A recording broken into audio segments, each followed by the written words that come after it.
the road opens an area of Florida that has been virtually inaccessible to most of the state's population for years.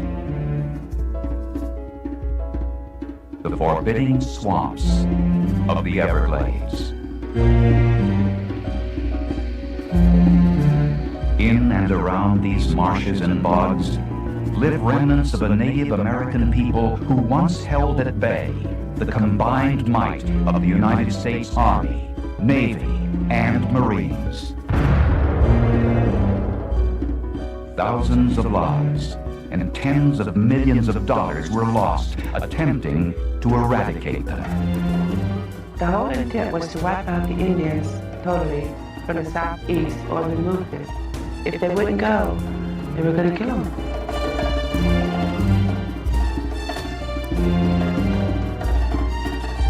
But the people of this land, the Seminoles, stood and fought. They waged a hit-and-run guerrilla war unlike anything America had ever before experienced. For the United States, fighting on alien terrain against a determined, elusive foe was a grim foreshadowing of another jungle quagmire. One that would baffle U.S. forces in Southeast Asia more than a century later. If you corner an alligator or a rattlesnake, they tend to turn around and bite you or fight back for survival. The Seminole Indians were the same way.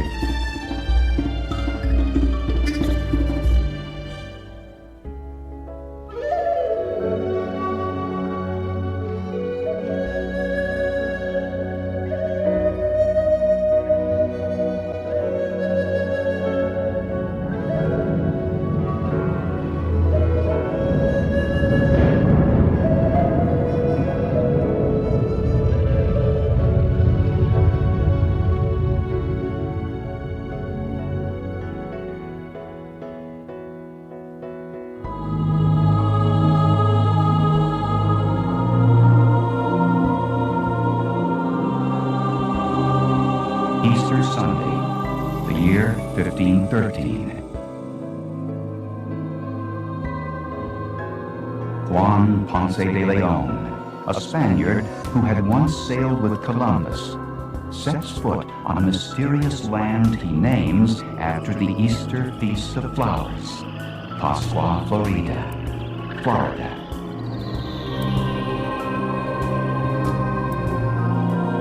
Legend says Ponce de Leon was searching this land for the fabled Fountain of Youth.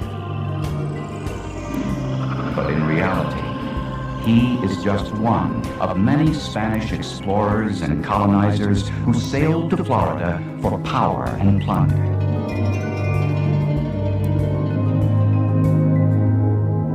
Hernando de Soto, Panfilo de Narvaez, Cabeza de Vaca, the conquistadors marched through Florida, determined to dominate the so-called New World of North America. They were for glory, God, and gold. There was nothing else in the equation, nothing else. And that was what the native people experienced. When the Spaniards arrive in the 16th century, there are more than 500,000 Native Americans living in Florida. Such people as the Appalachians, the Timucuans, and the Calusas. They fiercely resist the Spaniards, but are no match for their firepower, their relentless slave raiding, and the devastating diseases they bring from across the sea. In fewer than 200 years, hundreds of thousands of Florida natives are dead.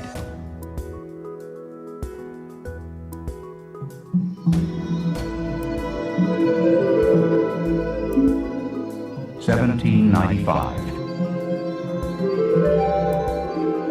On the borders of Spanish Florida, other native peoples are flourishing. The Muskogee-speaking tribes, dubbed the Creek Indians by the British, inhabit at least 60 villages in Alabama and Georgia. But pressures from U.S. settlers had many of them looking for a new home. They joined with the few surviving Florida Indians and other tribes who had migrated south to Spanish Florida. All become known as Seminoles, a word meaning renegades. So they were trying to create some coalition and trying to get along with one another. And the government then said, "You're all Seminoles." And of course, some of the people didn't understand what they meant by that. All of a sudden, you're just a group of people that never existed before. William Bartram, a naturalist traveling throughout Spanish Florida in the late 18th century, marvels at the land of the Seminoles. I can venture to assert that no part of the globe so abounds of creatures fit for the food of man. The Seminoles seem to be free from want of desires, no cruel enemy to dread, nothing to give them disquietude. All of that is about to change. 1813. Encroaching white settlement drives the Red Stick faction of the Creeks to war. The next year, General Andrew Jackson crushes the Red Sticks at the Battle of Horseshoe Bend. The Creeks surrender over 2/3 of their territory, 20 million acres, to Jackson and the United States. As a result of the Horseshoe Bend battle, many of those people that were left moved to Florida and became a part of what we now know as the Seminole Nation. Among those on the run is a 10-year-old boy who will become a leader of Seminole resistance against the United States. His white father has named him Billy Powell. To his brothers and his enemies, he will be known as Osceola. They came as refugees after a war, and they came with what they could carry, and they came with shreds of their lives to try to find some peaceful place where they could put those lives back together. And they thought that that place would be Florida. Another group of people also seek sanctuary among the Seminoles. Blacks fleeing the horrors of slavery in the United States. In Spanish Florida, the runaway slaves join other blacks working and living with the Indians. It became quite a thing to flee into Florida by the hundreds, and it was quite productive. They could raise crops right next to the Indians. They married Indians. They became a part of the frontier. They raised their families. They raised their grandchildren, and they died right here in Florida. The blacks and Seminoles discover they have much in common.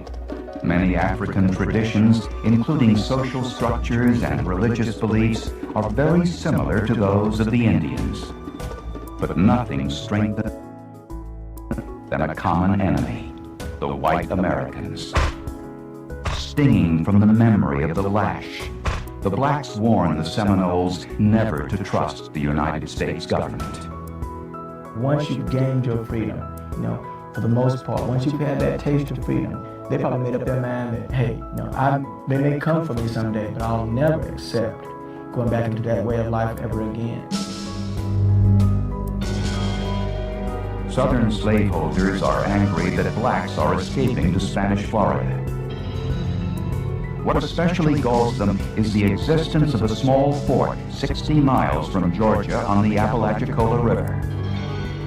Known as the Negro Fort, it is manned by runaway slaves. This infuriates General Andrew Jackson. If the fort harbors the Negroes of our citizens, or holds out inducements to the slaves to desert from their owner's service, this fort must be destroyed.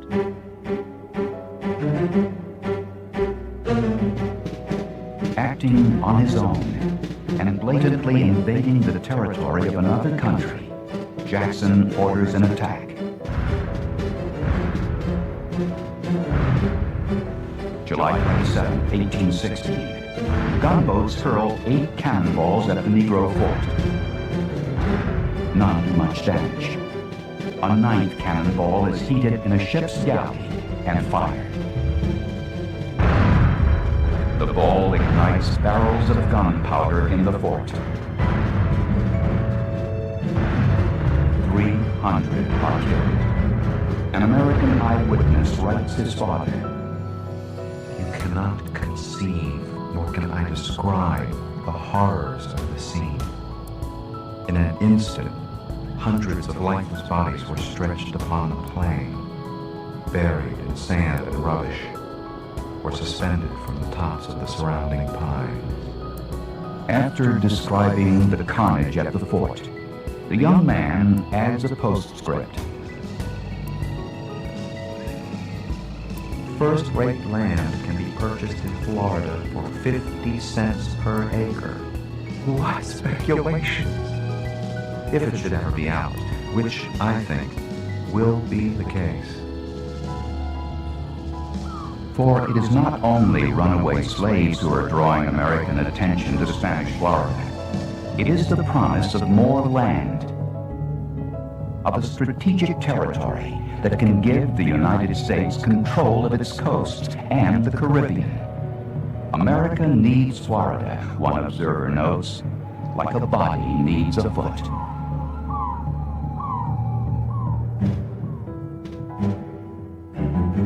(1817).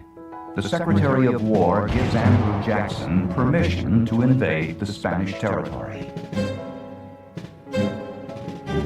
Once again, the Creeks and Seminoles face the wrath of Old Hickory, the man they call Sharp Knife. What could they think but he has come for us? He's followed us, he's found us. And there's no running further. We don't have any place else to go.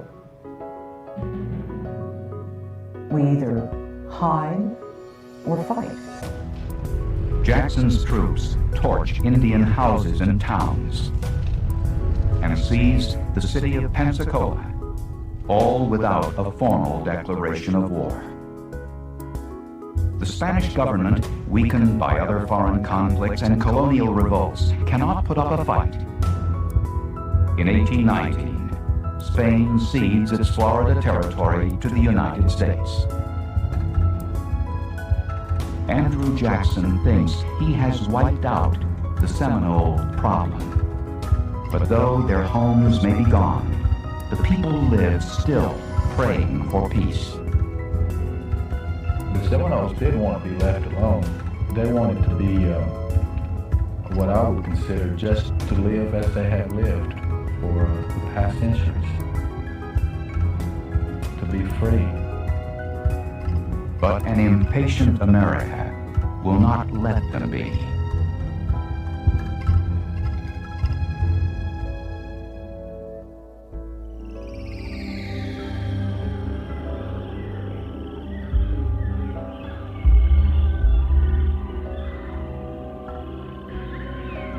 (1823). Florida is now part of the United States, and its white citizens constantly clamor. The Seminoles are in the way. They must go, preferably west of the Mississippi River. The Seminoles do not understand why everyone cannot coexist, but they agree to meet with United States officials at Moultrie Creek near St. Augustine to discuss a government mandate that they be moved to a reservation in the center of the Florida Peninsula.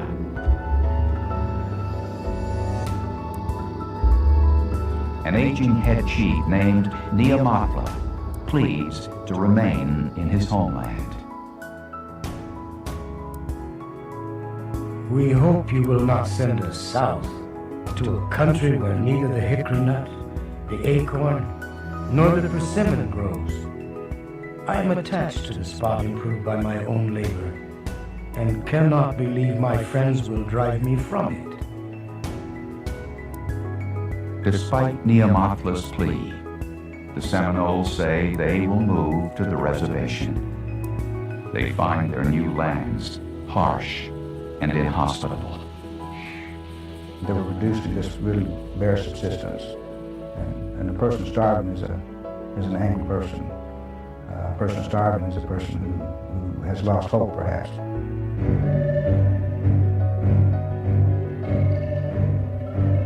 Many of the Seminoles refused to stay on the reservation. Hungry and frustrated, from time to time, they raid towns and plantations, further infuriating white Floridians.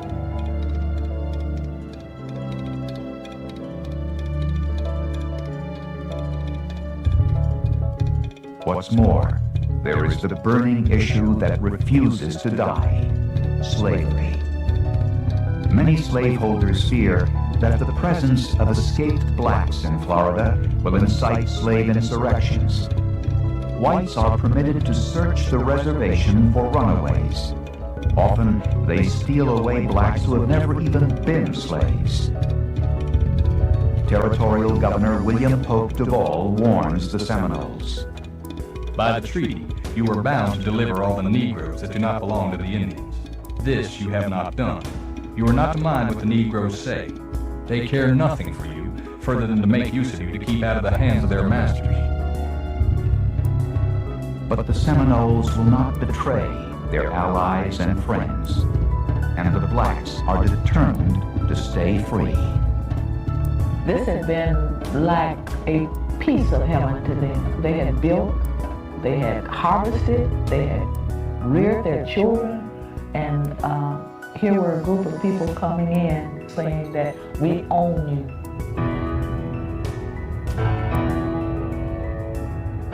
(1830). Their old nemesis, Andrew Jackson, is now President of the United States. Congress passes the Indian Removal Act. Forced migration westward across the Mississippi must begin now. Georgia's Indian Commissioner, Colonel James Gadsden, is sent to Payne's Landing, Florida, to formalize a new treaty. The absolute bottom line on the Treaty of Payne's Landing was, you will not stay in Florida, we will not negotiate a space, you will leave. The Payne's Landing Treaty is one of several, but all say the same thing: get out. The Seminoles, who have run too many times, do not want to go. This is my home. I built this home. I built this log cabin. That's my wife. That's my children. This is where I live. They didn't want to move. Now, who would want to move? I wouldn't want to move. I want to stay right there. It's my home. I don't care if it's an old shack. If it's my home, that's where I want to be. April 3rd, 1835. In Florida, Indian agent Wiley Thompson reads one of the treaties to a group of Seminole leaders. One of them is incensed at what he hears. The white people got some of our chiefs to sign a paper to give our lands to them.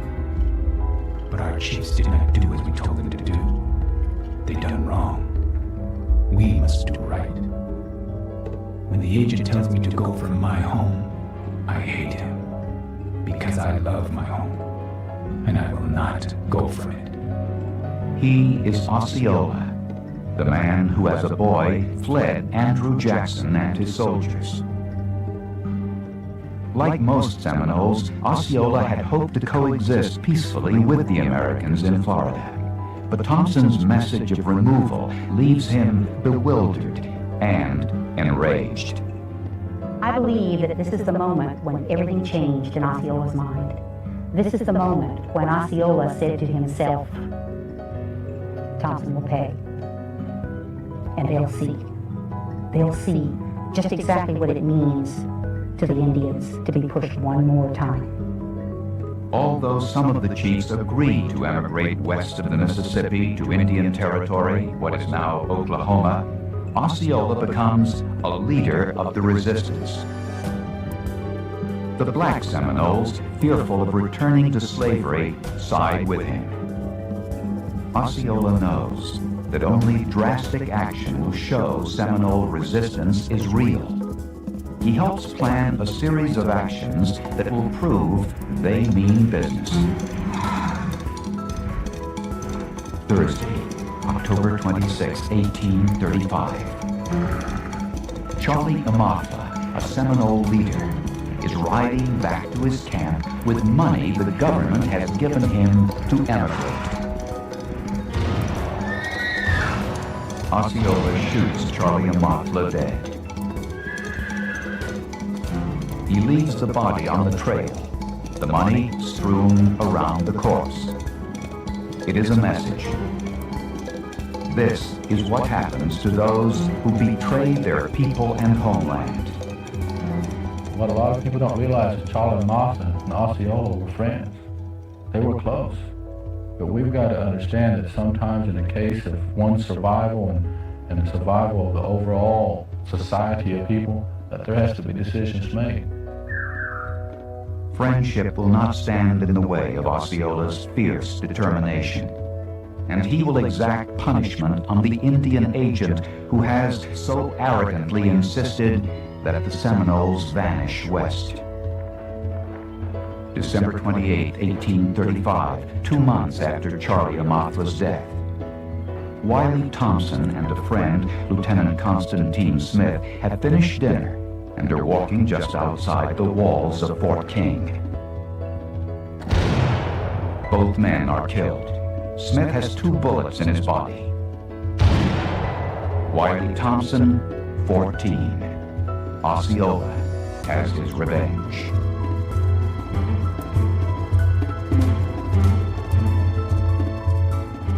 I think they just took all they could take.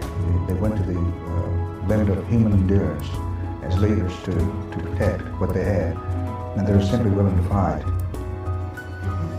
But the fact is, we're going to fight to the end.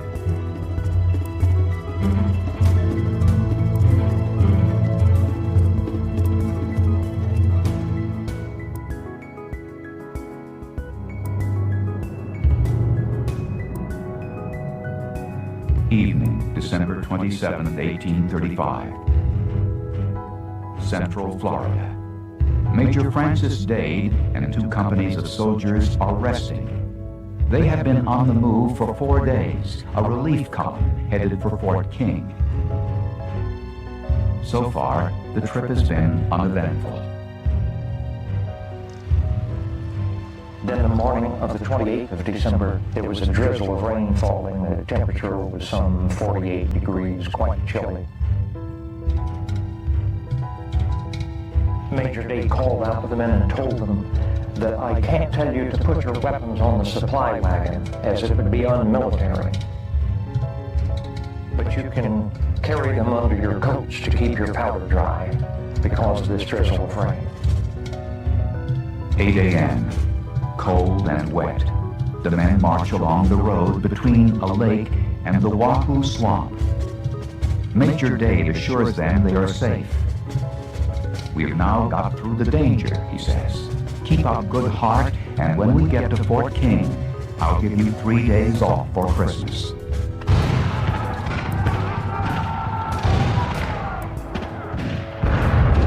And in the next moment, quite literally, out to the north and out to the west, all alongside this column, what looked to them like 1,000 Seminole Indians stepped out from behind the pine trees, rose up from the palmetto, and at point blank range they fired into the faces of the command strung down this road.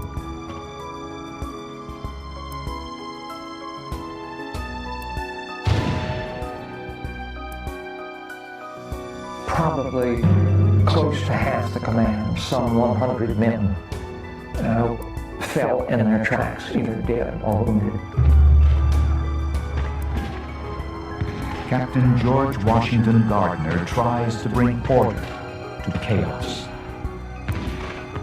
He stood in the road and swung his sword in the air, and even the Indians later recalled having seen him and heard him, and he shouted up and down this column, "God damn, God damn." And I think it sums up very well in a couple of words the absolute terror, frustration, but determination of this command.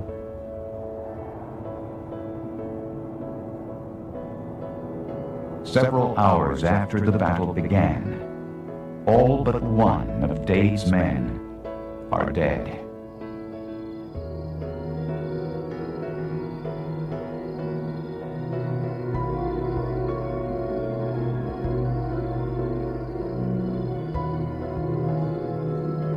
That night, in the Wahoo Swamp, the Seminoles celebrate their victory.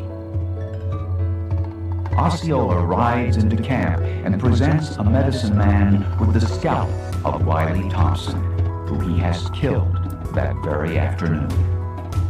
The Dade battle and Thompson's murder have been carefully coordinated. Osceola gives the whites a warning.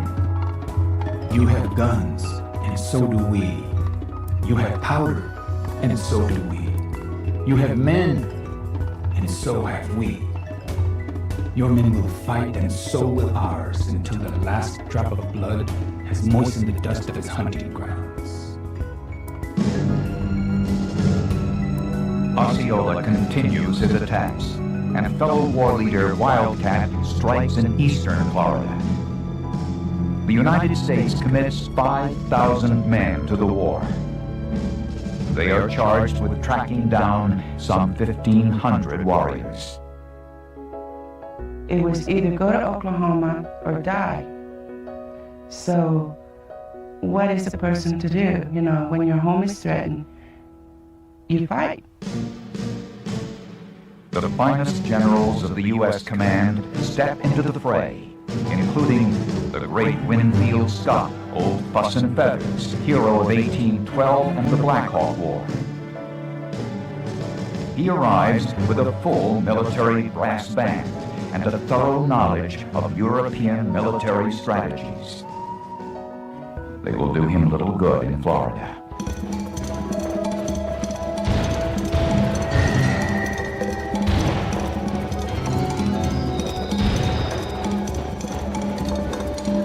It was actually one of the first forms of true jungle guerrilla warfare that the military ever really experienced. And it became a very difficult task to try to remove these people from their homelands.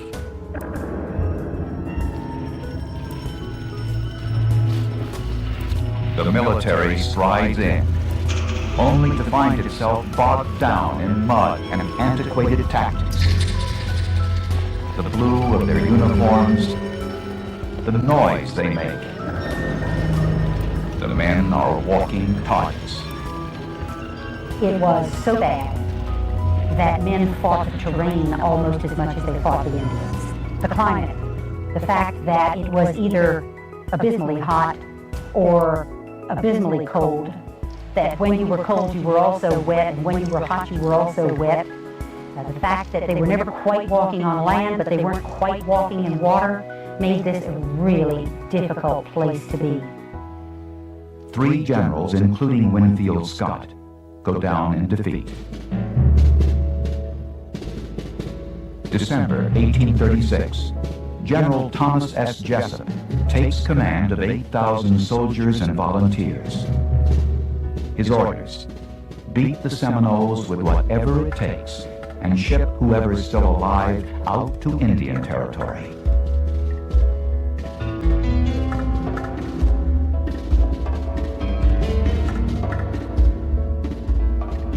After a year of little success, Jessup decides that the only way to defeat the Seminoles is to lure them in under a white flag of truce.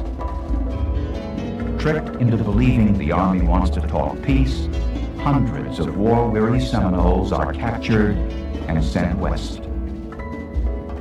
Another violation, another lie, another way of protecting the land in a less than noble way. But to be taken over under a flag of truce was unthinkable. The course that Jessup finally decided to take was without doubt an indication of his own personal desperation and the desperation of the United States to do something, to bring this conflict to a close, to settle this Seminole question. 2 years of war and life on the run are taking their toll on the Seminoles. An ailing Osceola and his comrade Wildcat hope to negotiate a settlement with Jessup. But they too are duped by the false white flag. Surrounded by hundreds of soldiers, Osceola, who had stood as a fiery symbol of Seminole defiance, is now a prisoner of war. He is paraded through the streets of St. Augustine and imprisoned at Fort Marion.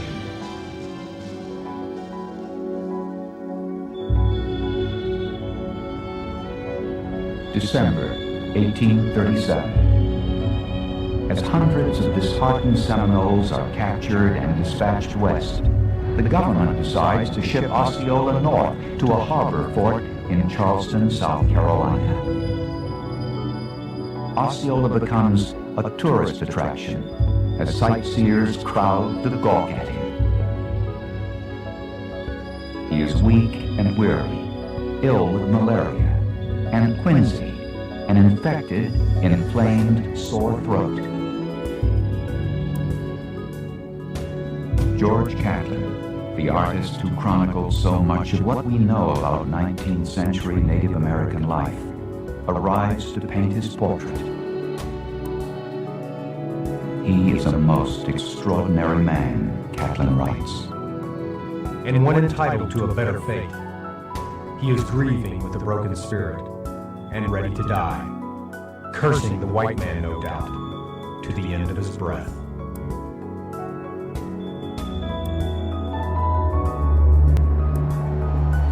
January 30th, 1838.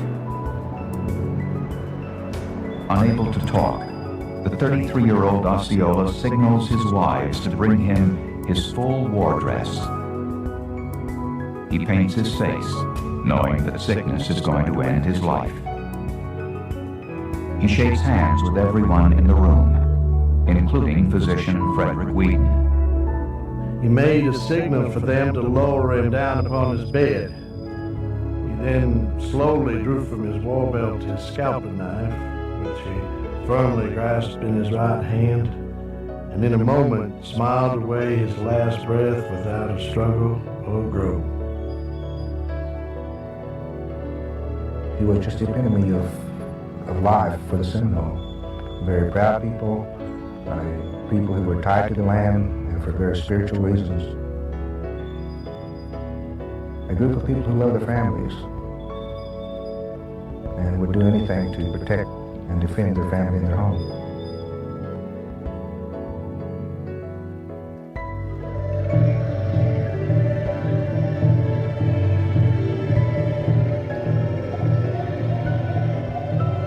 Although Osceola has been the emblem of their fight to stay in Florida, his dying does not end the struggle.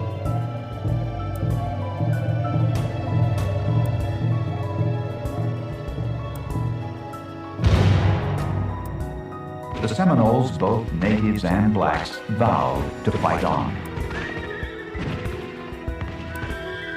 Wildcat, the Seminole leader who had been captured with Osceola, has succeeded in a daring escape from the Fort Marion prison.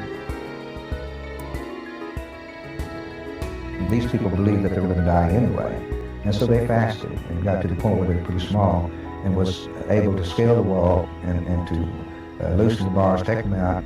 The opening was only 7 to 8 inches wide with 2 bars. One night, these Seminoles were able to scale the wall, go out that opening, and drop 24 feet down on the outside to the moat. Wildcat flees south and reunites with Seminole warriors near Lake Okeechobee. Christmas Day, 1837. A future American president, Colonel Zachary Taylor, pursues the Seminoles into their Okeechobee sanctuary. With him are 800 regular soldiers and 200 Missouri volunteers. At the first volley from the Seminoles, the volunteers flee. But Taylor's regulars stay in line. The Battle of Okeechobee is the largest of the war, the last time the warriors and soldiers will meet in such numbers.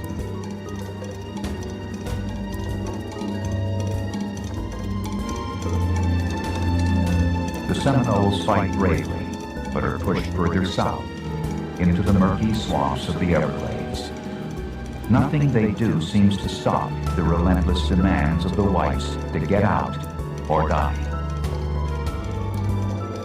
Members of Congress protest the expense and loss of life, but the skirmishes grind on, year after year, a frustrating war of attrition.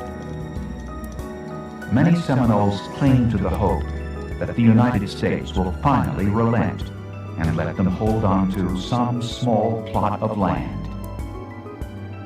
They are hungry and sick, but they will not give in. You couldn't keep a child who was under 3 years old because they had to eat. Mother's milk failed because mothers didn't have enough food or drink, and they cried. And they can be very loud when they cry. So sometimes, in order for the survival of all the other people and children, they had to, snuff the children. Snuff the child that was crying. They didn't intend to, but if there was somebody real close by, they would put their hands over the mouth. And you can't really do that without suffocating your child. So that sometimes it was accidental, and sometimes they had to do it on purpose.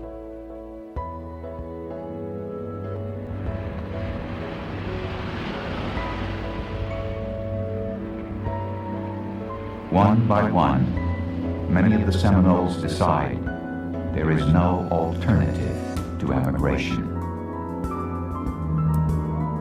Some of the old people decided that they would not move to the new territory, that they would die on Florida land, and they stayed behind.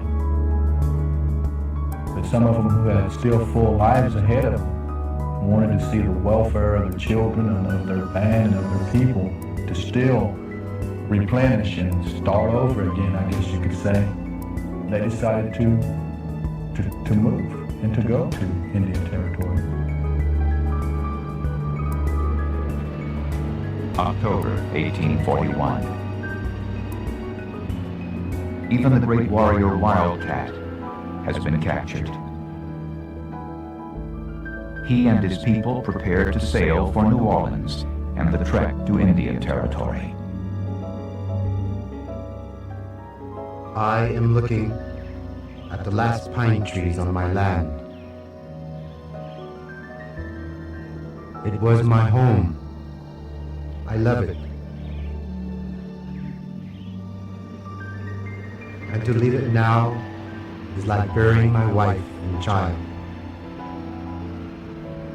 I have thrown away my rifle and taken the hand of the white man. And now say to him, take care of me. It was a time where once that they knew they were loaded up on the barges of the ships, that they knew they would never see that land that their ancestors had lived and abided on for hundreds of years. But to know that you're leaving and you're never going to return, that's almost like saying that being that their home was as a mother to them, that would like you having to go away and you're saying goodbye to your mother. You know you would never see her again. After this last time that you laid eyes on her, you would never see her again. Those are the type of feelings that those people that were leaving Florida perhaps could have felt.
At war's end, 300 still remain in Florida. Having successfully resisted for so long, they are allowed to stay. To these survivors, the United States has given in. There was a certain faction, Seminoles, that can actually officially say that they did not come to the point where they said, we surrender, we give up. The ones who would never officially surrender or sign a peace treaty with the government in the time of conflict with the United States.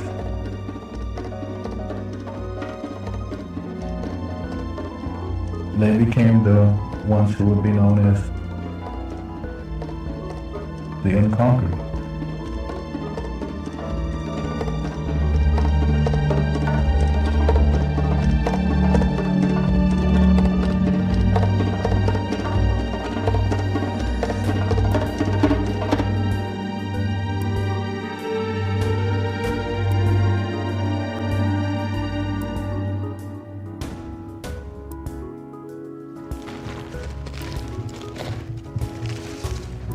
Today, almost 3,000 descendants of the unconquered Seminoles still live in Florida.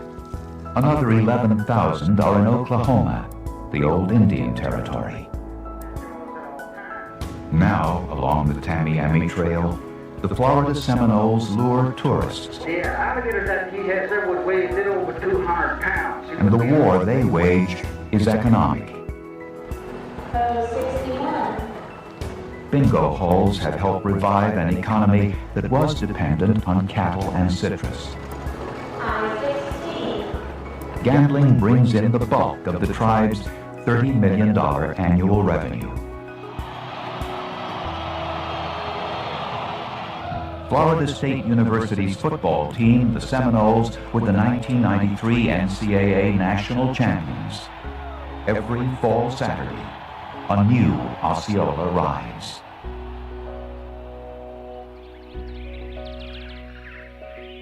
But when the games are over and the sightseers back home, this remains. In the face of overwhelming military might, the Seminole tribe never died. They looked power in the face and didn't flinch. They fought back. I believe that their people and their descendants ought to be looked on in history as a people of survival. A people that, under any given circumstances, adapted and continued to hold on and to live on and to cherish life